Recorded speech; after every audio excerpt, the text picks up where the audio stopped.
Assalamualaikum warahmatullahi wabarakatuh. Firman Allah Subhanahu wa taala, A'udzu billahi minasyaitonir rajim. Wa la tamshi fil ardi marha innaka lan tahriqal arda wa lan tablughal jibala tula.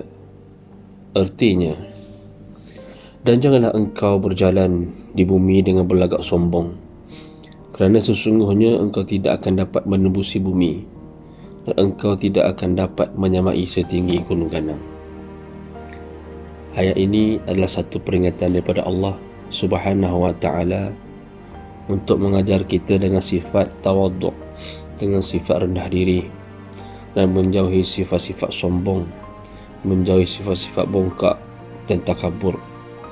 Kerana sesungguhnya apa sahaja yang kita miliki di atas muka Allah Ta'ala ini adalah pinjaman daripada Allah Subhanahu wa Ta'ala, dan satu masa nanti ianya akan dikembalikan balik kepada Allah Subhanahu wa Ta'ala. Segala perkara, harta yang kita pakai, yang kita guna, mata yang melihat, telinga yang mendengar, suara yang diperdengarkan, bibir yang menuturkan kata-kata, tangan yang bergerak melangkah, jari yang digerakkan, dipegang dan digenggam, mata yang dikelipkan, rambut yang menghiaskan rupa paras kita, segala-galanya adalah pinjaman daripada Allah Subhanahu wa taala.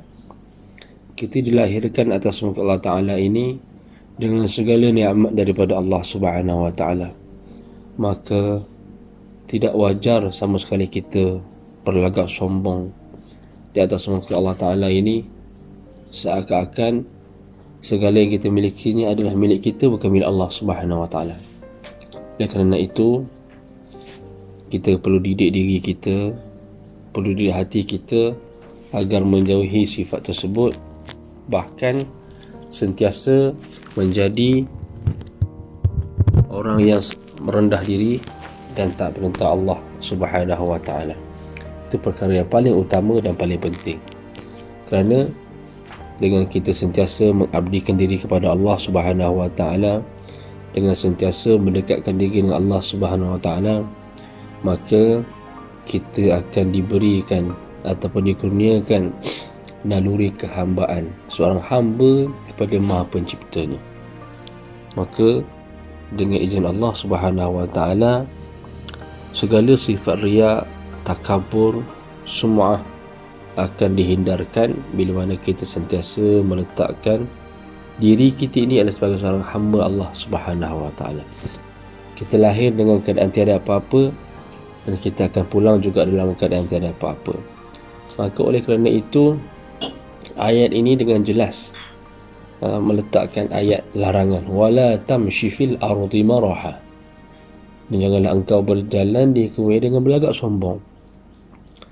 Jadi ayat ini adalah satu peringatan daripada Allah Subhanahu wa taala kepada kita untuk sentiasa mendekatkan diri Allah Subhanahu wa taala dan merendahkan diri, jangan sentiasa berendabik dada, menyatakan itu dan ini, saya memiliki kelebihan itu dan kelebihan ini. Bahkan jika Allah SWT nak tarik segala kelebihan dan segala benda yang ada pada kita, maka Allah tidak perlukan kekuatan yang besar, cukup dengan sekadar Allah sebut kun, maka dia akan jadi. Oleh kerana itu, muhasabah untuk diri kita semua, bagaimana kita mencorakkan kehidupan kita untuk menjadi seorang hamba Allah Subhanahu wa taala yang tawaduk, yang merendah diri, bahkan sentiasa bersedia menerima nasihat, menerima teguran dan pandangan.